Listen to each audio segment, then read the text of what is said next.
Hello friends, welcome to നോട്ടിനേറ്റേഴ്സ്. It's me Ansha. ഇന്ന് നമുക്കൊരു വർക്ക് വ്ളോഗ് കണ്ടാലോ. എൻ്റെ വർക്ക് സ്പേസൊക്കെ മാറിയിട്ടുണ്ട്. നമ്മൾ അടുത്തായിട്ട് പുതിയ വീട്ടിലേക്ക് ഷിഫ്റ്റ് ആയിട്ടുണ്ട്. അപ്പോൾ വർക്ക് സ്പേസും കാര്യങ്ങളൊക്കെ ഒന്ന് റീഅറേഞ്ച് ചെയ്തിട്ടുണ്ട്. ഇതിൻ്റെ ഡീറ്റെയിൽ ആയിട്ടുള്ള വീഡിയോ ഞാൻ ഇടാം കേട്ടോ.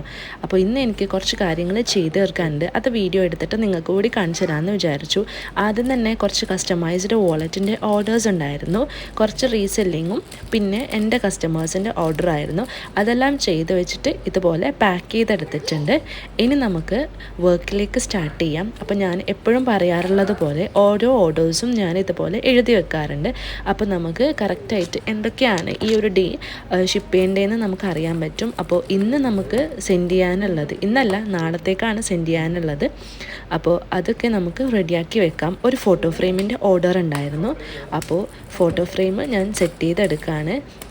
ഫ്രെയിമിൻ്റെ ഡിസൈനൊക്കെ ഓൾറെഡി കസ്റ്റമറിന് അയച്ചു കൊടുത്ത് കൺഫേം ചെയ്ത് അത് പ്രിൻറ്റ് ചെയ്തെടുത്തിട്ടുണ്ട്. അതൊന്ന് ഫോട്ടോ ഫ്രെയിമിലോട്ടേക്ക് സെറ്റ് ചെയ്തെടുക്കുക എന്നുള്ള ഡ്യൂട്ടി മാത്രമേ ഉള്ളൂ കേട്ടോ. ഫോട്ടോ ഫ്രെയിം ഞാൻ യൂഷ്വലി സെറ്റ് ചെയ്യാറുള്ളത് 8x6 ഇഞ്ചിലാണ്. അപ്പോൾ അതിലേക്ക് വേണ്ടിയിട്ടുള്ള ഫോട്ടോ ഇതുപോലെ ഡിസൈൻ ചെയ്തിട്ട് കറക്റ്റ് സൈസിലോട്ടേക്ക് പ്രിൻറ്റ് ചെയ്തെടുത്തിട്ടുണ്ട്. ഇനി നമുക്കിത് കട്ട് ചെയ്തെടുക്കാം. എന്നിട്ട് ഇതുപോലെ ഫോട്ടോ ഫ്രെയിമിൽ വെച്ച് കൊടുക്കാം. നമ്മൾ ഫോട്ടോ ഫ്രെയിം ഇവിടെ റെഡി ആയിട്ടുണ്ട്. ഇനി അതിൻ്റെ ബാക്കിലായിട്ട് എൻ്റെ നോട്ടിനേറ്റേഴ്സിൻ്റെ സ്റ്റിക്കർ കൂടി ഒട്ടിച്ചു കൊടുക്കാം കേട്ടോ. ഇനി ഇതിലോട്ടേക്ക് നമുക്ക് ഒരു സിമ്പിൾ കാർഡാണ് കസ്റ്റമർ പറഞ്ഞിട്ടുണ്ടായിരുന്നത്. കാർഡിലേക്ക് വേണ്ടത് ഓൾറെഡി സെൻഡ് ചെയ്ത് തന്നിട്ടുണ്ടായിരുന്നു. അപ്പോൾ അത് ജസ്റ്റ് പ്രിൻറ്റ് ചെയ്തിട്ട് വെച്ചാൽ മതി. ആളുടെ ബോസിൻ്റെ, അതായത് മാനേജറുടെ ബർത്ത്ഡേ ആണ് കേട്ടോ. അപ്പോൾ അതിന് വേണ്ടിയിട്ട് കൊടുക്കാനാണ്.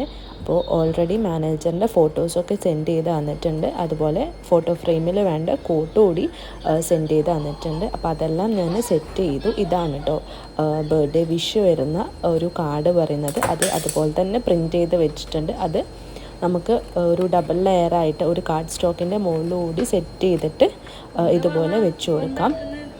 അപ്പോൾ നമ്മൾ ഫോട്ടോ ഫ്രെയിം റെഡി ആയിട്ടുണ്ട്. ഇനി നമുക്ക് ഫോട്ടോസും വീഡിയോസും എടുക്കണം. അതിന് ശേഷം പാക്ക് ചെയ്യണം.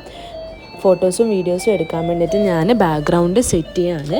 ബാക്ക്ഗ്രൗണ്ടിൽ ഇതുപോലെ വെച്ച് കൊടുത്തിട്ട് ഞാൻ ഫോട്ടോസും വീഡിയോസും എടുത്തു. ഇനി നമുക്കിതൊന്ന് ഗിഫ്റ്റ് റാപ്പ് ചെയ്യാം. അതിന് ശേഷം നല്ല രീതിയിൽ പാക്ക് ചെയ്യാം. കാരണം ഫോട്ടോ ഫ്രെയിം വരുന്നത് ഗ്ലാസിൻ്റെയാണ്. അപ്പോൾ നല്ല രീതിയിൽ ക്ലിങ് ഫിലിം വെച്ചിട്ട് പ്രൊട്ടക്റ്റ് ചെയ്തിട്ട് വേണം നമുക്ക് സെൻഡ് ചെയ്യാൻ. ഇത് സെൻഡ് ചെയ്യേണ്ടത് ഫുജേറയിലോട്ടേക്കാണ് കേട്ടോ.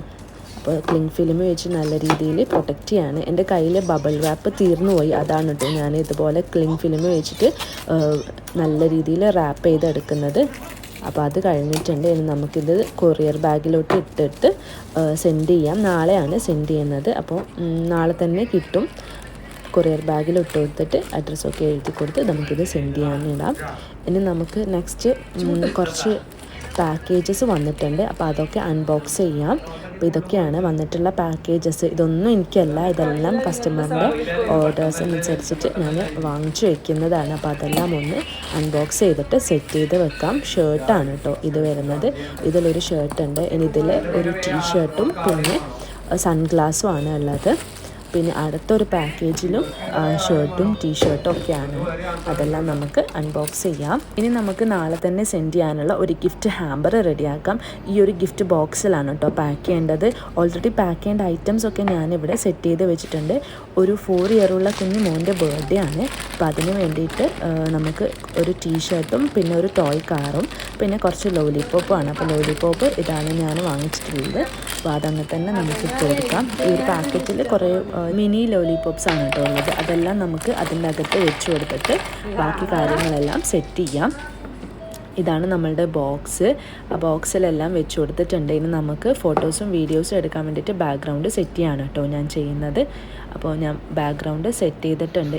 ഇതാണ് കേട്ടോ അതിലുള്ള കാര്യങ്ങൾ. ഞാനൊരു ബർത്ത്ഡേ വിഷ് കാർഡ് വെച്ച് കൊടുത്തു. പിന്നെ ടോയ് കാറ്, അതിനകത്ത് പിന്നെ കുഞ്ഞു ടീഷർട്ട്, ബാക്കി സ്പേസിലൊക്കെ ഫ്ലവേഴ്സ് വെച്ച് ഡെക്കറേറ്റ് ചെയ്തിട്ടുണ്ട്. അപ്പോൾ അതും നമുക്ക് നല്ല രീതിയിൽ ക്ലിങ് ഫിലിം വെച്ച് റാപ്പ് ചെയ്യാം. ഇതും നമുക്ക് കൊറിയർ ചെയ്യേണ്ടതാണ്. അതുകൊണ്ട് നല്ല രീതിയിൽ പാക്ക് ചെയ്തെടുത്തിട്ടുണ്ട്. ഇത് കൊറിയർ ബാഗിൽ ഇട്ട് കൊടുക്കാം. ഇനി അടുത്ത പണിയെന്ന് പറയുന്നത് കുറച്ച് ക്രിക്കറ്റ് വർക്ക്സ് ചെയ്യാനുണ്ട്. ഒരു കസ്റ്റമൈസ്ഡ് മഗ് ചെയ്തെടുക്കണം. അപ്പോൾ അതിന് വേണ്ടിയിട്ടുള്ള വിനൈൽ സ്റ്റിക്കേഴ്സ് ഞാൻ കട്ട് ചെയ്തെടുക്കുകയാണ്. അപ്പോൾ എല്ലാവരും ചോദിക്കാറുണ്ട് പിന്നെ എന്തിനാണ് മഗ് പ്രസ് യൂസ് ചെയ്യുന്നത്. മഗ് പ്രസ് എന്ന് പറയുന്നത് വിനൈൽ സ്റ്റിക്കർ പോലെയല്ല. വിനൈൽ സ്റ്റിക്കർ നമുക്കിത് പെർമനൻ്റ് അല്ല, നമുക്ക് ടെമ്പററി മെറ്റീരിയലാണ്, അത് ഇളകിപ്പോവും കുറേ കഴിഞ്ഞാൽ. നമുക്ക് വേണമെന്ന് വെച്ചാൽ നമുക്ക് കഷ്ടപ്പെട്ട് അങ്ങനെ ഇളക്കിയെടുക്കാം. പക്ഷേ മഗ് പ്രസ്സിൽ നമ്മൾ ചെയ്യുന്നത് പെർമനൻ്റ് ആണ്, അതൊരിക്കലും റിമൂവ് ആവില്ല. അപ്പോൾ അതിനാണ് മഗ് പ്രസ് യൂസ് ചെയ്യുന്നത്. അതിൽ യൂസ് ചെയ്യുന്ന സ്റ്റിക്കേഴ്സും വേറെ തന്നെയാണ്. അത് ഇൻഫ്യൂസിബിൾ ഇങ്ക് ട്രാൻസ്ഫർ ഷീറ്റ് എന്നാണ് പറയുക. ഇതിൽ നമ്മൾ വിനൈൽ സ്റ്റിക്കറാണ് ചെയ്യുന്നത്. ഈ ഒരു മഗ് പ്രസ് യൂസ് ചെയ്യുന്നുണ്ടെങ്കിൽ ഇൻഫ്യൂസിബിൾ ഇങ്ക് ട്രാൻസ്ഫർ ഷീറ്റ് യൂസ് ചെയ്തിട്ടാണ് നമ്മൾ അതിലേക്ക് ഇൻഫ്യൂസ് ചെയ്തിട്ട് നമുക്ക് വേണ്ട കാര്യങ്ങൾ പെർമനൻ്റായിട്ട് പ്രിൻറ്റ് ചെയ്ത് കൊടുക്കാം കേട്ടോ. അപ്പോൾ നമ്മൾ ഇത് വിനൈൽ സ്റ്റിക്കർ ഇതുപോലെ കട്ട് ചെയ്തെടുത്തിട്ടുണ്ട്. വൈറ്റ് മഗ്ഗാണ് കേട്ടോ. വൈറ്റ് മഗ്ഗിൽ ബ്ലാക്കിലാണ് നമുക്ക് റൈറ്റിങ്സ് വേണ്ടതെന്ന് കസ്റ്റമർ പറഞ്ഞിട്ടുണ്ടായിരുന്നു. അപ്പോൾ ബ്ലാക്കിൽ ഇതുപോലെ റൈറ്റിങ്സ് വെച്ച് കൊടുക്കുന്നുണ്ട്.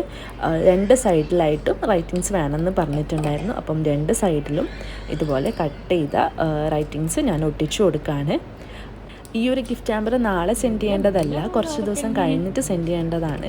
അതുപോലെ എനിക്ക് 2-3 ഓർഡേഴ്സ് ഉണ്ട് കുറച്ച് ദിവസം കഴിഞ്ഞിട്ട് സെൻഡ് ചെയ്യാനുള്ളത്. അപ്പോൾ അത് പെട്ടെന്ന് ഞാൻ സെറ്റ് ചെയ്തെടുത്തിട്ടുണ്ട്.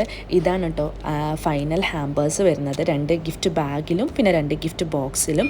ഇതെല്ലാം 2-3 ദിവസം കഴിഞ്ഞിട്ട് നമുക്ക് സെൻഡ് ചെയ്യാനുള്ളതാണ്. ഈ വർക്ക് വിശേഷങ്ങൾ നിങ്ങൾക്ക് ഇഷ്ടപ്പെട്ടെന്ന് വിചാരിക്കുന്നു. Thanks for watching. ബൈ.